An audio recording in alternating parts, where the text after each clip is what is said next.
Hey guys, it's me, it's Billy's RC, and today I wanted to do a review on my Exceed RC 1/8 scale Madtorque.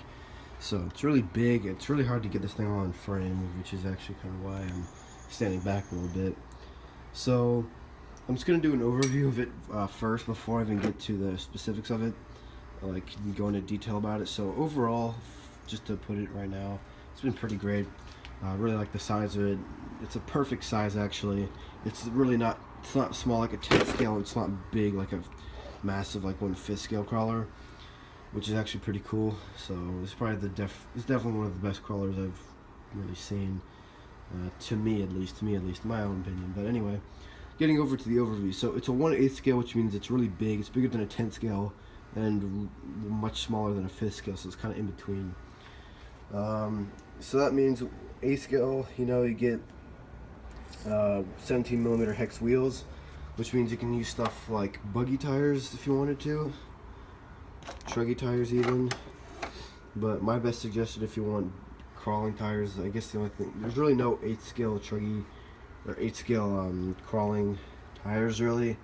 So my best bet would just to go with like some 8 scale monster truck wheels from Proline or some tires from Proline, just because it's really going to be the best one for crawling. But anyway, getting under the chassis now, or getting under the body, sorry. We have pretty much it's a pretty good layout of the chassis, to be honest. It's really simple. So you got an 86 amp waterproof ESC powering 2 motors, one in the front and one in the rear. And I know that these motors might seem small for for powering both of the wheels, but they're actually pretty good. Which actually, it's a better setup for these motors to be in a 2-motor crawler, just because like one motor powering this whole thing really wouldn't be enough. It wouldn't be enough torque, and they'd burn out real easy, which I think it's actually pretty good. And plus, the advantage of that is, since there's no center shaft, you have more clearance and less things to worry about breaking down the middle of the chassis, so that's good.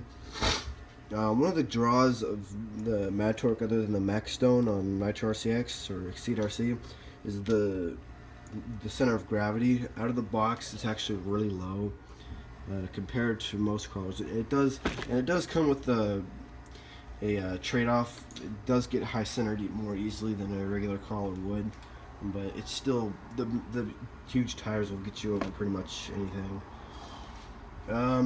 What else back here? Okay, so this plate back here, you can actually assemble an entirely new steering setup.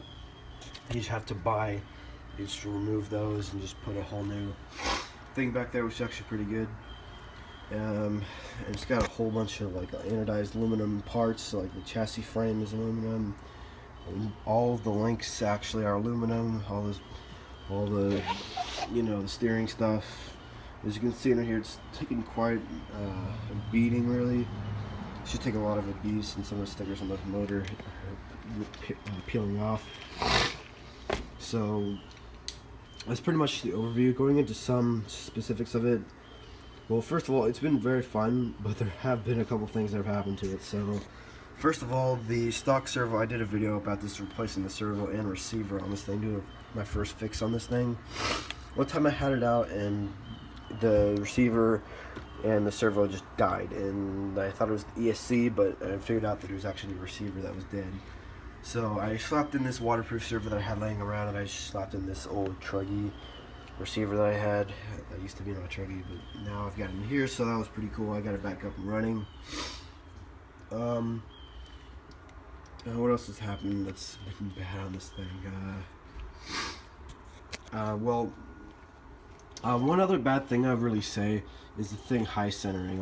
High centers a lot easier because of the low center of gravity. I mean, it's not as low as a buggy or truggy, but it's still pretty low for a crawler, to be honest. And if you don't like that, you can adjust it using these pins right here. You can just slide them into so you can raise the droop and just the height of the truck. So that's good. That's why you guys can have nowadays. It's winter time. It's that time of year. So yeah. Tires have worked well. I said in the beginning, they work very well across pretty much all terrains. They get really good grip, even though the compound is a little bit on the hard side, just a little bit, but it's pretty soft. Other than the tires, there's some pretty other, and they do grip quite well, just anywhere really. All the LEDs, there are actually 10 LEDs on here, which is actually pretty cool. Pre-installed actually, and it's at night. It really helps you see where you're going, especially at night, but or in dark places. You know, if you're going there, but that pretty much sums it up, guys. It's been pretty great. I honestly would recommend if you want one, because well, right now they're 220 bucks, and they've boosted the price most likely because of Christmas, and you know, it's the big season for pretty much all the businesses around, so I'm gonna boost the price a little bit. If you don't want to pay the 220 bucks, just wait until the price goes down, because I got this thing during like November, and the price was extremely small. It was $169 with battery included, and it does come with a charger, but the charger's basically crap, really. I've got my own charger on hand, so I really don't need to use any other charger other than my own. So yeah, I'll get those clips on later. But anyway, that's all I really got for you guys today. If I like this video, give it a like. If this is helpful anyway, make sure to let me know, and I'll see you guys next time. Bye.